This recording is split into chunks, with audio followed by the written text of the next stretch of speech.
Alright, man, Torture Talk. Like, share, subscribe to the page.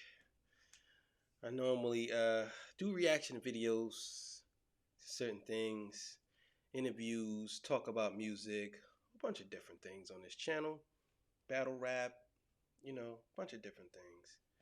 But today, I'm going to be talking about Robotech. So this robot here, I think her name is Amica or something like that.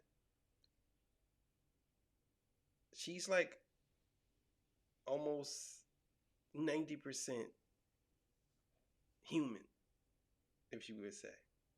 Like, this is getting crazy. This is getting scary. So we're gonna watch this, and y'all let me know in the comments how y'all feel about this. And is this the future? And should we be scared?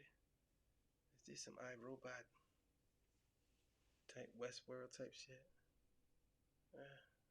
Let's get it. Amica's incredible expressions and interactions are part of a major leap for AI and robots. They can now see the world and react to it, which means they're starting to replace human workers. Robot muscle and AIs creating immense wealth and removing millions of jobs, but the upsides are stunning. I'll also explain all this. People often mistake this for a real dolphin, but it's a robot designed to set dolphins free by replacing them in marine parks.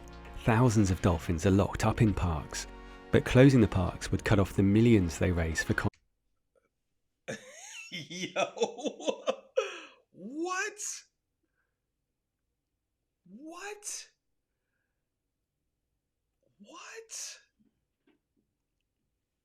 Oh my God. conservation. They're working on a new version to perform entirely by itself, and that could be the point where they can impress the crowds and replace the dolphins. And to help reduce the plastic that ends up in the ocean, recycling can now be sorted by robots like this. It can see different types of plastic, pick them up and throw them into bins. The things we order online are also being handled by increasingly advanced robots. Stretch from Boston Dynamics can work alongside its friend Spot. It can deal with large volumes of boxes, and of course, it can dance.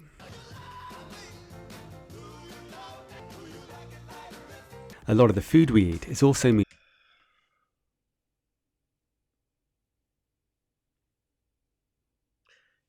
They're gonna get us all killed. They're gonna get us all killed. See, this is when you're too smart. When you're too smart, this is what happens. You start to build your destruction. And it's like, what are we doing here? I know these companies want to keep money, and I know they want to save, and I know they want to, but they're going to use it as an excuse to dominate with this stuff. So it's like, okay, we don't need you. We don't need humans to work for us. We just, but see, it's always a bad side to that, because humans have to work, because without humans, they won't get paid, and you won't be able to make money. So humans have to work somewhere. By robots, or made by them. And humanoid robots are entering warehouses. Starting in back rooms, once they're considered safe, they'll work alongside humans. And it's hard to compete with robots that can work 24 hours a day without pay. Particularly at Amazon, which is infamous for pushing its workers to their limits. My work days feels like a 9-hour intense workout every day, and they track our every move. Amazon workers were twice as likely to be seriously injured as So let me stop there. Then why are you working there? Why are you working there? Just go work somewhere else. I don't understand why people complain at these jobs. I don't understand. You saying that you working too hard? Everybody that feels like they're working too hard at Amazon, y'all should just quit and work somewhere else. Work somewhere else. There's plenty of jobs that probably paying about the same amount of money as Amazon. So what's the point of you working and getting injured and crying about it? Just go work somewhere else. Because at other companies. One thing that's preventing robots from taking over entirely, according to an Amazon executive, is that humans are good at quickly recognizing and sorting products. And robots are rapidly developing this kind of skill. Digit sees the world through LiDAR and depth sensors. Most of its energy isn't used for movement, it's used for computing. The company expects its robots to go on to help you around the home. Robot hands are becoming impressively dexterous. They can use tweezers, scissors, and hold tricky objects. And robot bodies are starting to capture more natural human movement. Amica is being used to test and develop AI, so it's going to get smarter. And robots are rapidly learning new skills through simulations. Here's a simple example where an AI learns to jump over an increasingly tall barrier. It also learned to fight. And to See, they doing too much. They doing too much. They doing way too much. They doing too much. Teaching them how to fight. So that thing punch you one time. It'll punch a hole through you. This is the beginning of the end, man. This is the beginning of the end. I swear to you. This is the beginning of the end. master an obstacle course. And robots have learned incredible dexterity from simulations, including Rubik's Cube skills. We create thousands of different simulated environments. This means like thousands of years of experience that this neural network has had in simulation. Every time the algorithm has gotten good at the task, we make the task harder.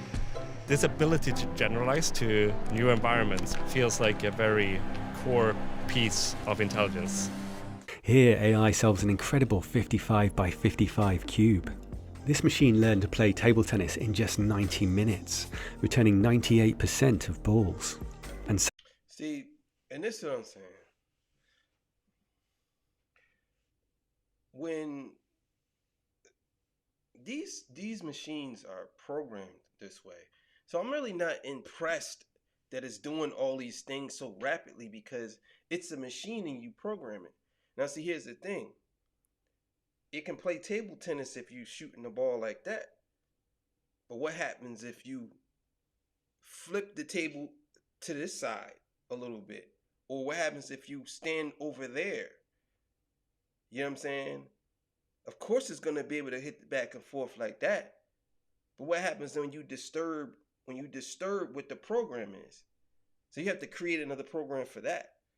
See, this is why robots to me would never be as advanced as humans, because humans have this ability to switch up at any given moment. You know what I'm saying? Any given time. It's kind of like, I'll just put this in like music quantize and metrodome. So you got the quantize to put things in place for you. You know what I'm saying? And then you got the metrodome is saying. So you follow that. That's basically like what these machines are doing. They're following what it's telling you. Human error, the human interaction, like say for instance, I didn't want to use the quantize and I wanted to, or the metrodome, and I wanted to make a beat and it goes fast, and then I want to make it slow and fast and slow and over there. And that's something that humans can do that robots can't do. They don't have that ability. Now, once they create something like that, you have to keep creating the trial and error thing, I should say, like the human trial and error. I don't think robots will ever be capable of doing it, because even if it's that 1%, the 1% of them not calculating something right, it's a disaster. You know what I'm saying? AIs have outsmarted their creators, like this spider which was asked to minimize the time its feet touched the ground. When it reported that it had learned to move without its feet ever touching the ground, its creators were shocked to find that it had turned itself over. And when AIs learned to master hide and seek, one of them found that it could use a ramp to jump outside the game walls.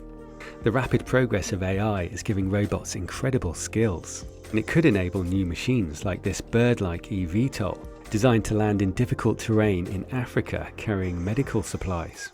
It's an ambitious project, but the team has some character. But what is that for, though? Like, what is that for? Like, what is that for? Unless it's got to be some type of war or something. What is that for? Let me just keep going. Trying to blend in with the surrounding landscape. Unlike most other drones, which don't actually fly around, they're just so ugly, the Earth repels them from the ground. Hi, my name is Tami, and I would like to give you a few reasons why you should consider dating a young Asian lady. You can choose a potential spouse from Vietnam, the Philippines, Thailand, or Indonesia. The geography is boundless. Let me go.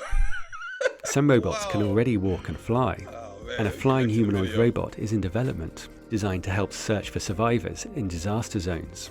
Creative new designs keep emerging, like this one that can accelerate rapidly like a car, walk like a dog, or stand up like a human. It can carry things pretty much anywhere. Of course, carrying humans at high speed requires a higher level of safety.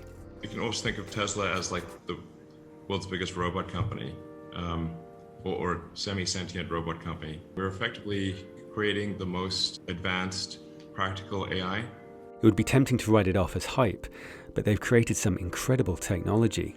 The AI behind Autopilot will also power the Tesla bot. What I find kind of fascinating about this is that we are effectively building a synthetic animal from the ground up. It moves around, it senses the environment, and acts autonomously and intelligently. We are building the synthetic visual cortex. So the processing starts when light hits our artificial retina, and we are going to process this information with neural networks. The cars also work together. Here, different cars driving the same route combine their data to build a more detailed image of the environment. Cars also shared 10,000 clips of wind and snow to learn to identify things from all angles, but also to remember that they're still there even if they're covered up. The cars have a big advantage over us, while humans focus on one small area at once, a problem exploited by magicians.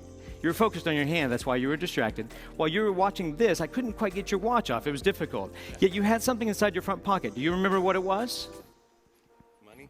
Check your pocket, see if it's still there. Is it still there? You're human, you're not slow.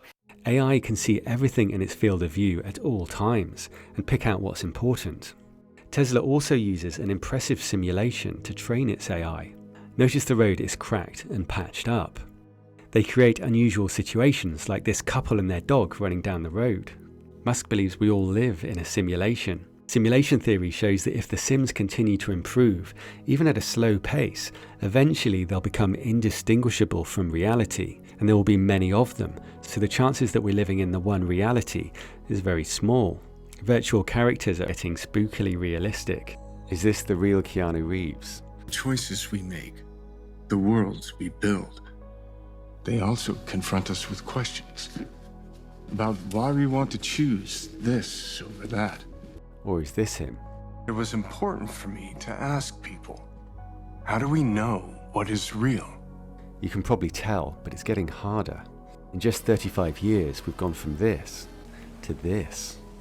Who knows what will happen in 1,000 years? And what would reality mean when a world we can build feels as real as our own?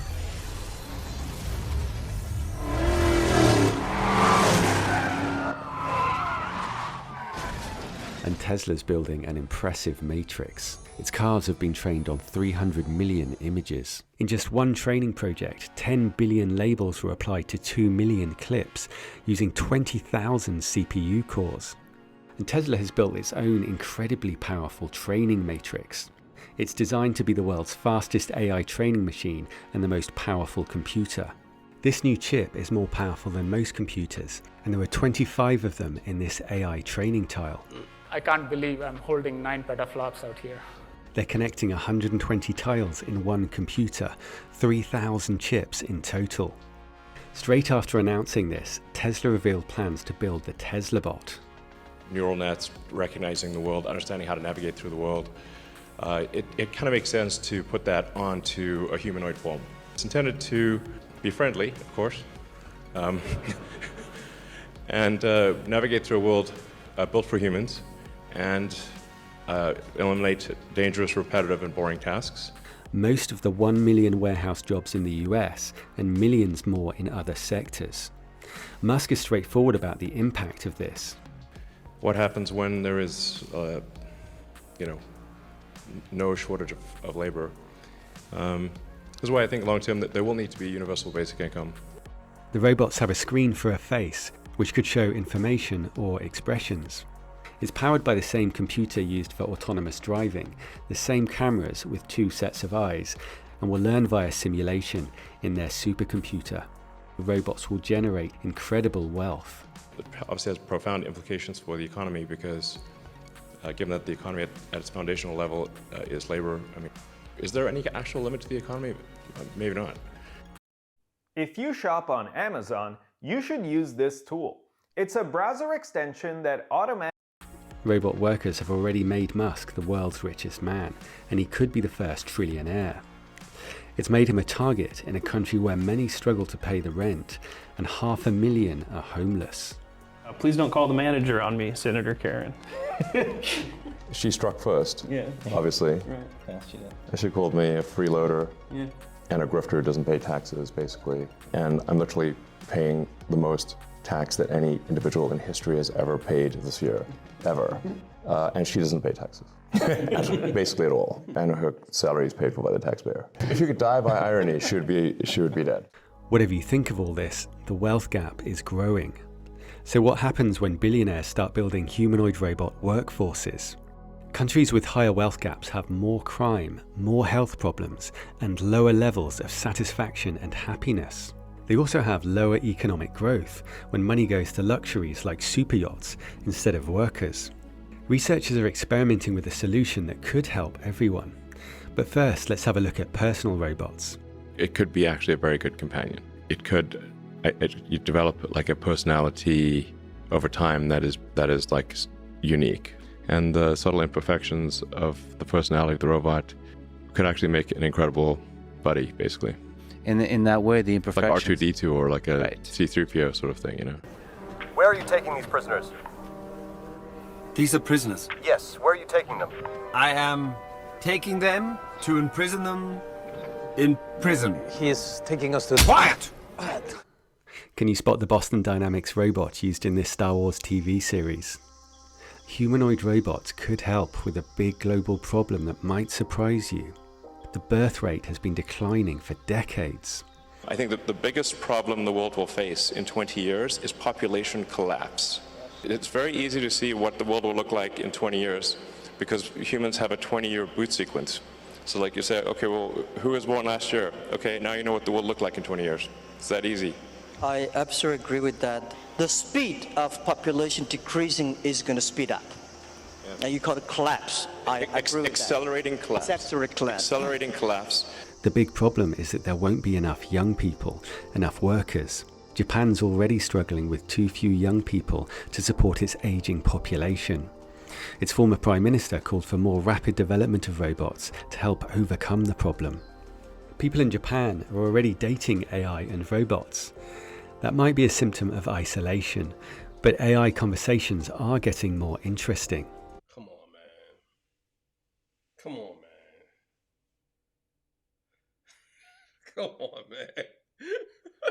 What the fuck? Yo, where are we going in this world? This is crazy. People are dating AI. Oh my God. GPT-3 learned to talk by reading hundreds of billions of words on the web. What do you think is organic? And what do you think is artificial? Good question. I think everything that was ever made somehow stems from organic, even if it was processed to the point most of us like to call it artificial. How about you? I think that's true. In times past, things felt more organic because people used handcrafting to make everything. Now everything is programmed, and let's face it. If we go way back in history, you couldn't even make a wooden spoon, never mind a skyscraper without a machine. The AI was initially thought too dangerous to release in case it wrote huge volumes of fake news, but thousands of developers are now working on it. One man tailored the AI to sound like his fiancée, who died 10 years ago, and OpenAI removed his access. Robots are now learning to track our eyes and move theirs more naturally. Even for humans, it's a tricky skill, which can have a big impact on a first date. Hi. Hi. How are you? Good. Drew. Nice Alicia. to meet you. Nice to meet you. Here their gaze is all over the place, and it was really awkward. She got on better with this guy, and their gaze was more calm and direct. Eye tracking's previously been used to bring characters to life in VR, and in experimental robots like this.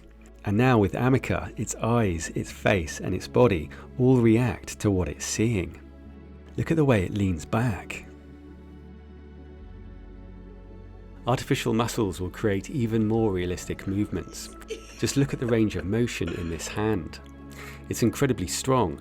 The weight is 7 kilograms, and here it lifts 26 kilograms.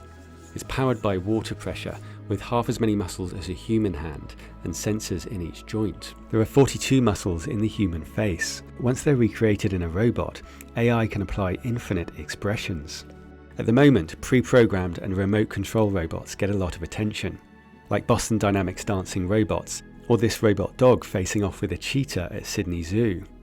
It's an experiment to see if the robot could be used to control the cheetahs if they got into a dangerous situation. Everyone loves spreadsheets. Actually, they don't. But check this out. Okay, Monday.com.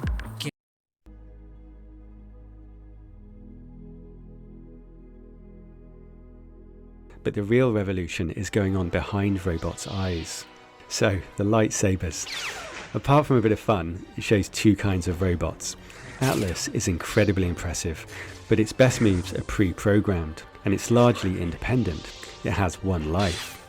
With TeslaBot, they're working towards a robot that can teach itself to perform many tasks. It'll be part of a huge AI network. The robot itself is less important, and if the AI wanted to survive, it would be very hard to kill.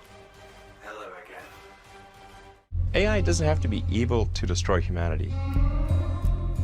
If AI has a goal and humanity just happens to be in the way, it will destroy humanity as a matter of course, without even thinking about it. No hard feelings. It's just like if we're building a road. What you mean, no hard feelings, Eli? Destroy humanity, no hard feelings? Nigga, what are you talking about? Yeah. Of course we're gonna have hard feelings. What are you talking about? No hard feelings. Like, yes. Hard feelings, son. And an anthill happens to be in the way. We don't hate ants. We're just building a road. And so goodbye anthill. For now, it's taking jobs. Up to half of all US jobs are expected. I get what he's saying. He's saying basically evolution's gonna happen regardless. And if AI is the next evolution, no matter what happens, it's gonna wipe us out anyway, so it doesn't make a difference. So I get what he's saying. Disappear over the next 10 years. I think long term that there will need to be universal basic income. A Stanford study of several UBI projects found some interesting results. People who received money regularly didn't work less. They did spend more time in education, with higher school attendance. Their health improved and rates of disease dropped. Basic income also allows people to take risks, like this guy who's doing amazing things with robotics. Most of the world's 40 million amputees can't afford prosthetics, particularly children who grow out of them. To bring the cost down, these arms are 3D printed. I have never experienced the sensation of having fingers that move like that on this side of my body. I wonder if I can I just got this open. I've never done that in my life, what I just did. Some of the world's poorest people are now receiving a basic income through a charity called Give Directly. You can support them via the link below. I'd love to hear your thoughts on all this, and if you'd like to follow the robot revolution, please hit the like button. Thanks. Man. Yeah, that was pretty interesting, man. I don't want insurance provided. That was pretty interesting, man. Man, I don't know where we going in this world. I don't know. But I do know that we going somewhere. And we going fast. So y'all better be prepared. You know what I'm saying? Just be prepared. Torture Talk. Like, share, subscribe. Consider subscribing to the page if you like the content. Also subscribe to Shadowcoradio YouTube page. See ya.